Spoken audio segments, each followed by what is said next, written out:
This is KCCI, TV Channel 8, the Moines Hour, the Iowa Spirit on TV-8. It's 6 o'clock. And now, from TV-8, where news is number 1. Ann Hawkins, Mike Day, John McLaughlin Weber, and Heidi Soliday on sports. This is TV-8 News live at 6 weekend report for this Saturday, January 20th, 1990. Good evening, I'm Ann Hawkins alongside Mike Day in the news. What's up on TV-8 News live at 6 on this Saturday evening, January 20th, 1990. In Moscow, Soviet troops broke through blockades set up by ethnic extremists in downtown Baku early today and killed at least 7 people in street battles, a spokeswoman for a militant Azerbaijani group said. She said 2 pitched battles were fought inside the Azerbaijani capital. The official news agency TASS, however, had no reports of troops fighting in Baku, an oil center of 1.8 million residents. The army intervention, the first such combat reported in Baku involving such Soviet soldiers, came after an ethnic violence that flared a week ago turned into an open warfare between Azerbaijani and Armenian militants. Thousands of Soviet army and internal security troops have poured into the southern republics for days, but had not entered Baku until shortly after midnight Friday. Lilia Andasova, a spokeswoman for an organization called itself an Azerbaijani Social Democratic Group, reported by telephone from Baku that Soviet troops surrounded a square near the Communist Party headquarters, built in where about 30,000 Azerbaijanis and gathered in anti-government protest. She said that the forces had armored personnel carriers, water cannon, and other military equipment, but she did not know if soldiers at the square opened fire. Our citizens blockaded roads on the south and north with cars and buses. She told the Associated Press that young people 20 25 years old were there, many in the barricades. She said that shortly after midnight, the Soviet army units entered the city from the north and from a base inside the Baku military academy and fired on the militant positions. A doctor told her young men of 2 that they were killed in 1 street battle and 5 to 7 others that died on the other side. Women were being taken to 3 city hospitals, the spokeswoman reported several hours after the first fighting. Road crew foremen around Eastern Iowa were watching the skies last night for the first sign of heavy snow is expected to sweep into the area today. Much of northern Iowa was placed under a winter storm warning last night, with about 3 to 7 inches forecast to cover east central Iowa, while southeast Iowa was expected to escape the storm. According to the National Weather Service, late last night, weather officials were advised the storm track predicting in northeast Iowa would receive the full brunt of the storm that has dumped up to 14 inches of snow in parts of Kansas, Nebraska, and Oklahoma. The snow should ease in the flurries by later day in eastern Iowa, but last night, as 10 months waited for the snow at the Cedar Rapids maintenance department, his word more about the freezing rain reported to be leading the storm front. Even with the heavy truck frames, the city equipment could slide off the glazed roads and ditches according to. And John McLaughlin will have more than that on the weather segment in about 10 to 13 minutes here on TV-8 News. Lane County Attorney Denver Dillard has said that he understands why the McMartin Preschool molestation case in Los Angeles had good acquittal. And needs us for years to come and will remind child sex abuse investigators of the correct way to do their job. At the same time, Sue Testel, director at the St. Luke's Child Protection Center, the Center for most child sex abuse interviews in a 40-county area of eastern Iowa, worries about the acquittal's consequences. Testel, who spoke from San Diego, where she is attending the conference on child maltreatment, said Friday she worries that the daycare and nursery industry now become heavens for child sex offenders as part of a backlash. She said she fears people will say, remembers Mick Martin and how crazy all that was, that none of it was true. Testel said that the San Diego conference was a buzz over Thursday's verdict, most expressed dismay at the verdict. Felt the defenders were of what they were accused of and being guilty, and like her worded what consequences they might have for future child abuse protections and prosecutions. She said she worries too about the cost of forcing child sex victims to testify for long periods of time. One boy in the McMartin case testified for 35 days, she noted. At what price justice when kids go on for being the victims of things like this, she said. Dillard called the McMartin case in which jurors acquitted daycare operators Raymond Bucky and his mother, Peggy McMartin Bucky, of 52 charges of child molestation and deadlocked on 13 others, a textbook example of doing everything wrong. He said investigators were guilty of asking leading questions and jumping to conclusions instead of allowing the children to describe what happened to them. Investigators shouldn't present victims with the fact and ask if they agree or disagree, he said. You are to allow the child to tell you what happened. He explained, if you start describing the possibilities and asking, is that right? There is no way to know. Just as the jury in the McMartin case, you couldn't tell if the child was describing what happened to the child or what the child was told.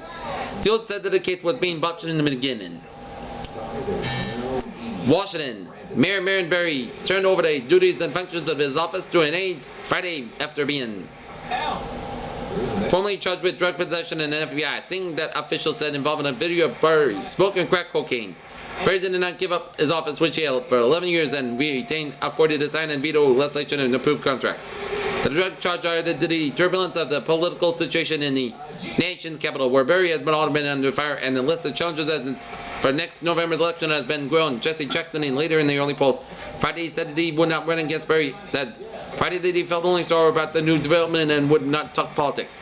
Federal prosecutors said Berry tested positive for cocaine and blood and urine tests after he was taken into custody Thursday night at a West Shannon hotel. His lawyer said Friday he would plead innocent to the charge.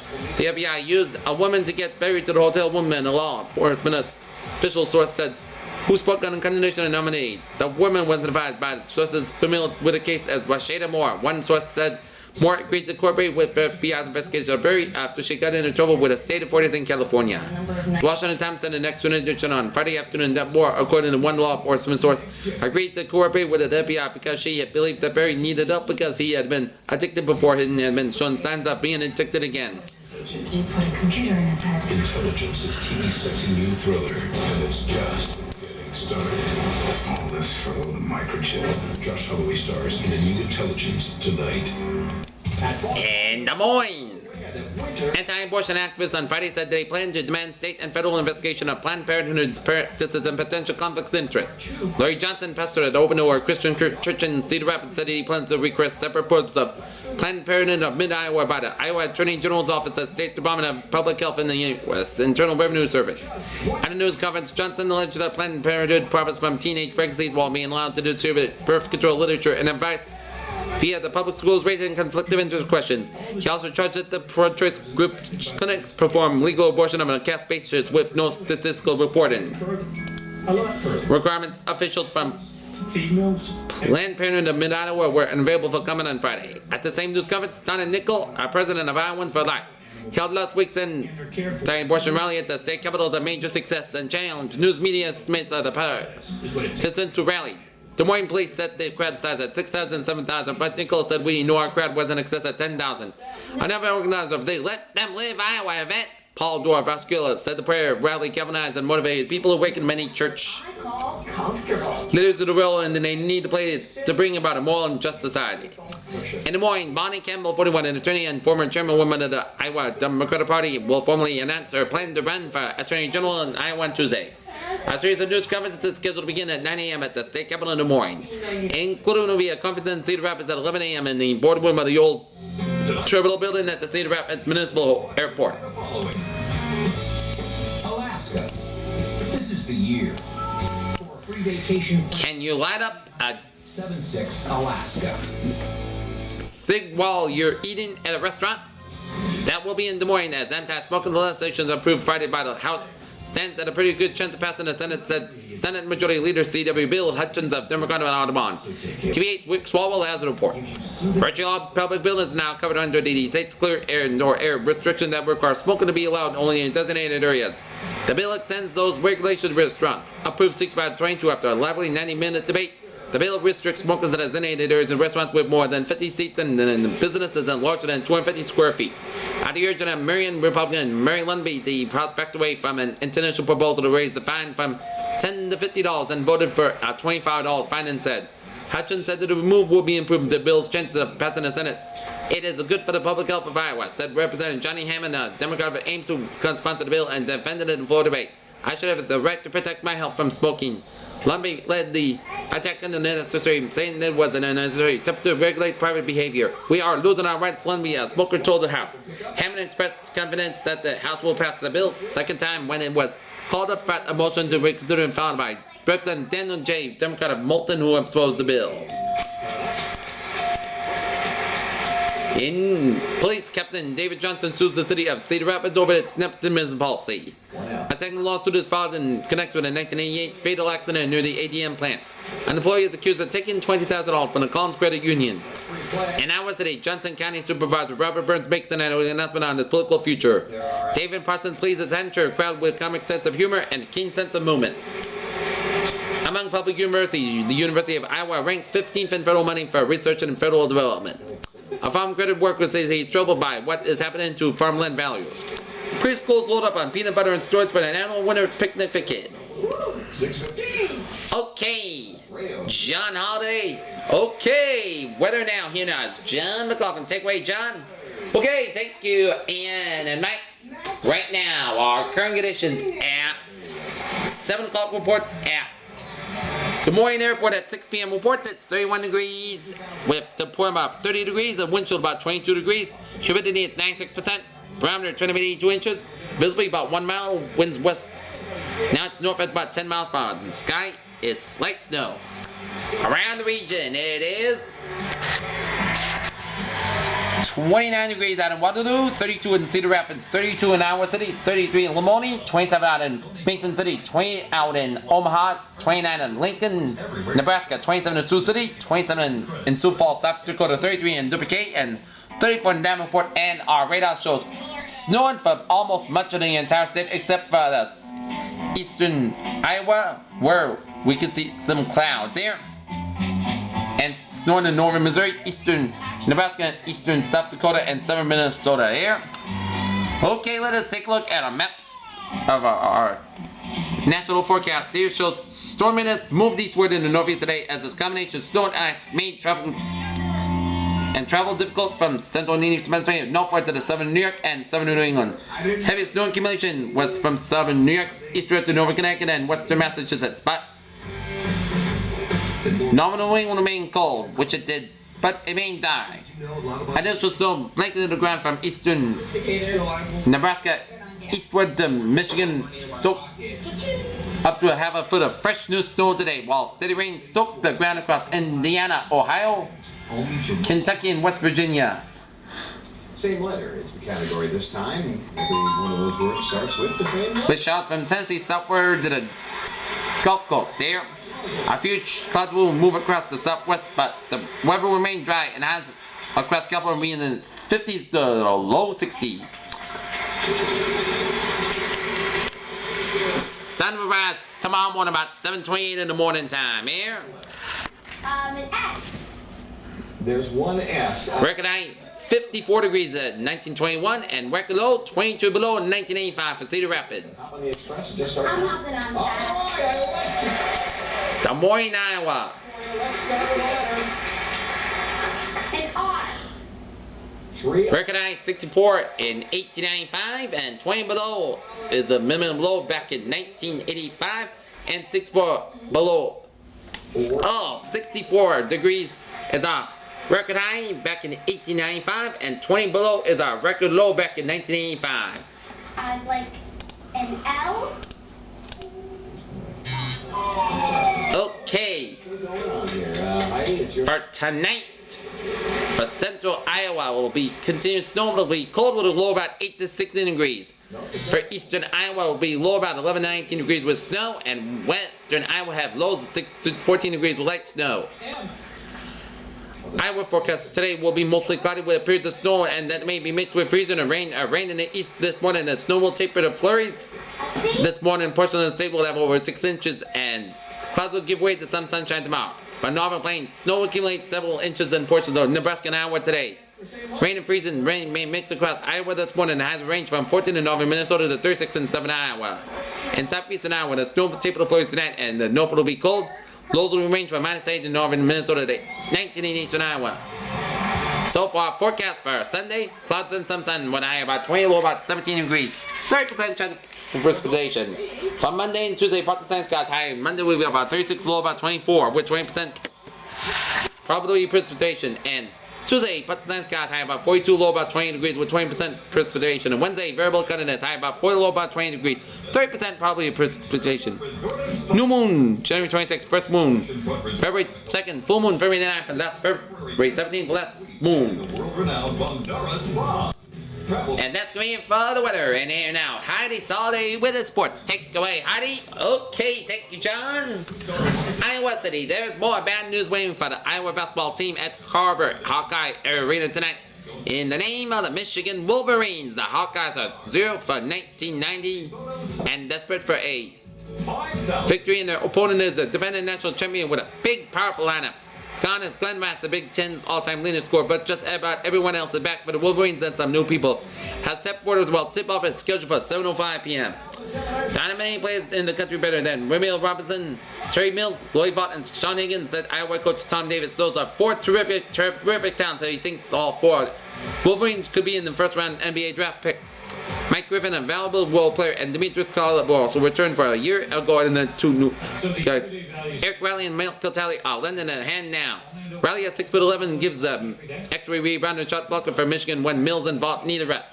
I think they were stronger than a year ago because of the bench and the experience, said Davis. The 6th-ranked Wolverines have trimmed Ohio State 98 and Ann Arbor Thursday night Kitchener in a string of close Big Ten games for them. I would hope all games would have been so close, but there's a lot of good. Here are names. Members of the Iowa State basketball team finally treated themselves to some cheap yogurt on Saturday. A local yogurt shop offers a percentage discount to match the margin of an ISU victory with a 117.95 whipping of Colorado at Hilton Coliseum. It's no wonder what ISU got. Terry Woods, Lockwood Cheddar centered on discount refreshments. This one we've been needing. Woods scored 26 points and 9 assists. We've been trying to get some confidence built, but this is really going to be there to help.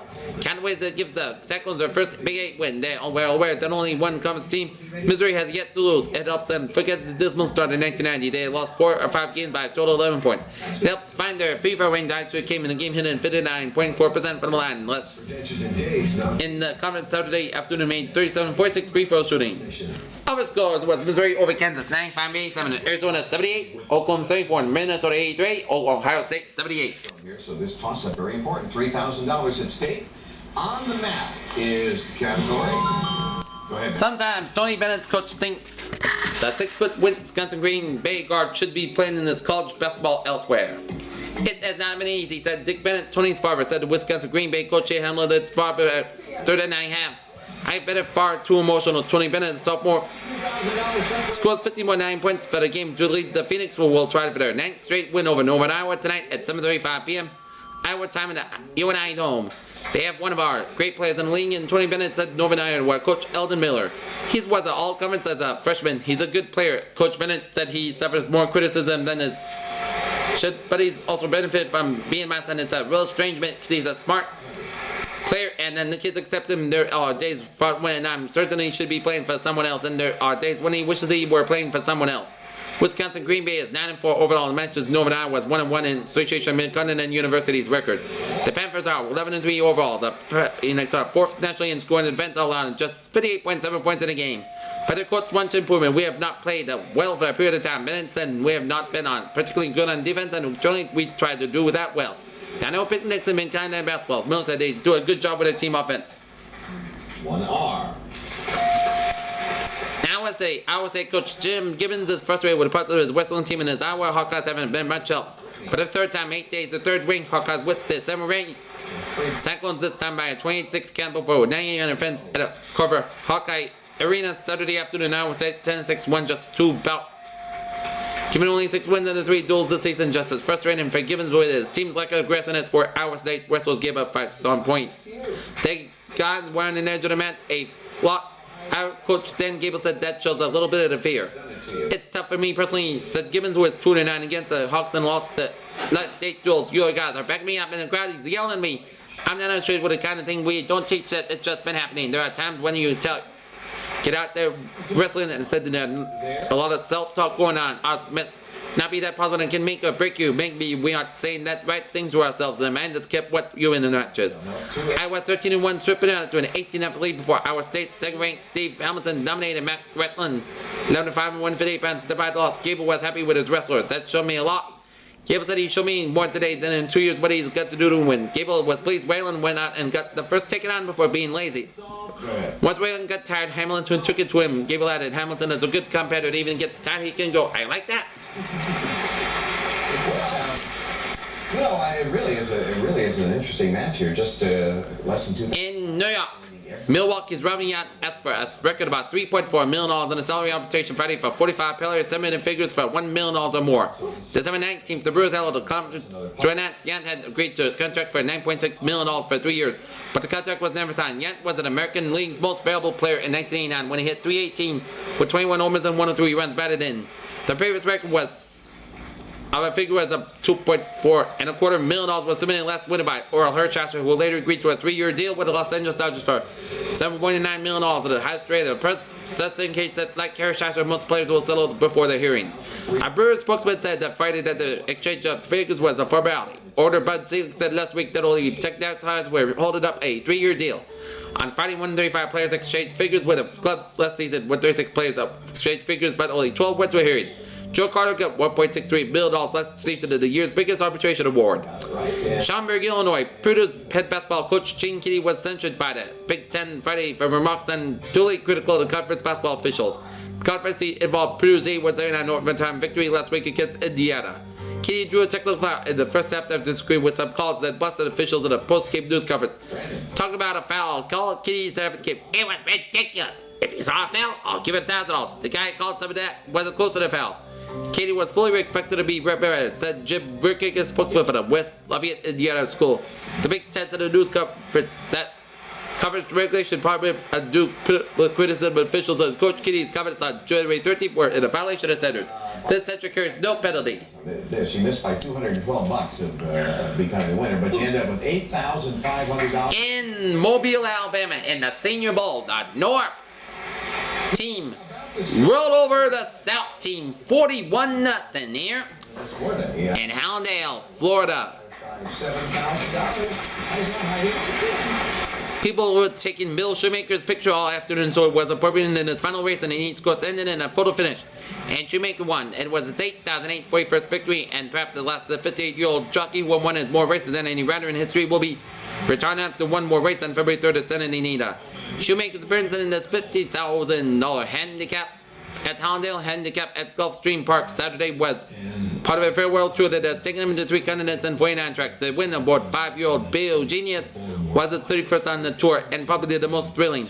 Shoemaker appeared trapped beyond 3 other horses near the finish, but Bill Genius slipped beyond 2 of them and won by a nose with a last-second burst. The needle sticking in your foot was progressively getting worse, and at that point I knew I had to do something. When I went back to my healthcare professional, that's when she suggested the Lyrica. Once I started taking the Lyrica, the pain started subsiding. It's known that diabetes... In golf, and Saturday results in the Bob Hope Classic at La Quinta, California, was Peter Jacobson, your leader, 3 strokes ahead of Mike Reed in the Bob Hope Classic. And in the Coca-Cola Classic at Melbourne, Australia, worsening depression or unusual changes Peter Fowler and Vijay Singer tied the lead at 298. And LPGA Jamaica Classic was Patty Sheehan, leader, 5 strokes ahead of Glenn Connolly.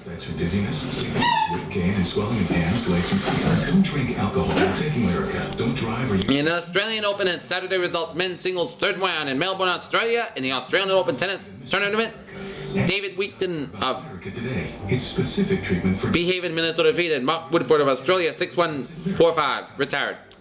Vidi Palimo of Finland defeated Javier Sanchez of Spain 7-5, 6-4, 3-6, 6-1. Russ Becker of West Germany defeated Olivier Delvier of France 6-3, 6-1, 6-4. Jonas B. Svensson of Sweden defeated Lars Johnson of Sweden 6-4, 7-5, 3-6, 6-4, 6-2.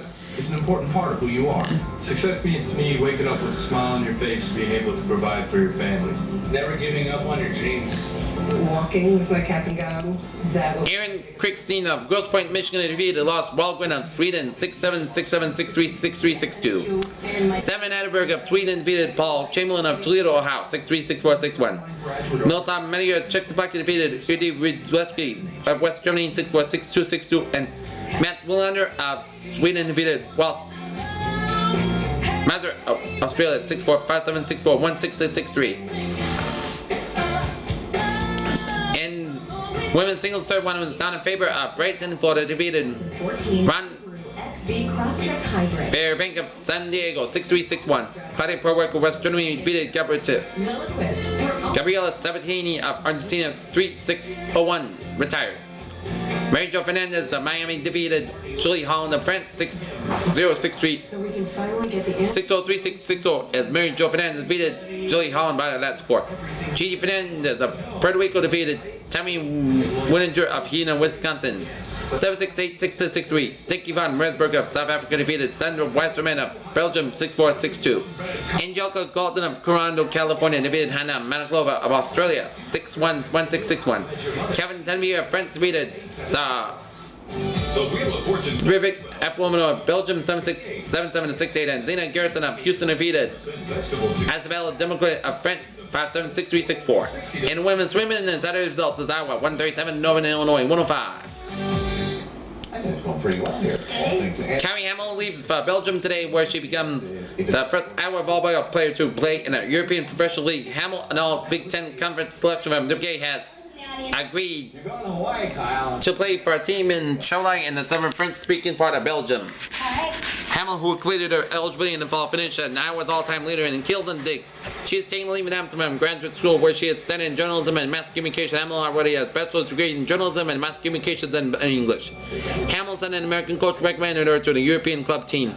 That's an honor then of her coaches thinking I'm good enough, said Hamill. There was a chance to become RSTLM. Hammer in a different culture again. Hamill and the rest of the Iowa volleyball team went on a 12-day tour of Czechoslovakia last summer. The Hawkeyes played a handful of matches while doing lots of sightseeing also. I don't think the money was has been enough to go away with me, said Hamill. It's a good point and I might left to go. The European League runs September throughout May. The season is more relaxed than the typical college schedules. Hamill said a different style of volleyball is played in Europe, but Hamill isn't worried about fitting and she will be the only American on her team. The other team members again in English, but it's not their primary language. They're very polished and the play will be confidence, explains Hamill. I think of what I take to make the adjustments. That's pretty much what I would say. Saturday's results in the men's track and Panther Open at Cedar Falls. 55-meter hurdles, Arnold Johnson, a winner with a time of 7.33. Shot put, Joel Swart and Drake, a winner with 49 feet and 8 inches. 400 hurdles, 14 yards, Craig. 400. Jordan event attendant calls 50.77. Miles Sandel of Iowa 51.1. With a 424 for Salem Mount Iowa State and 600 meters is Frankie Atwood of Iowa State. You win in 1 minute. 9.81 seconds, 55 meters is Kenny Shedd of University of Northern Iowa with time of 6 minutes and 50 seconds, 300 meters. Jim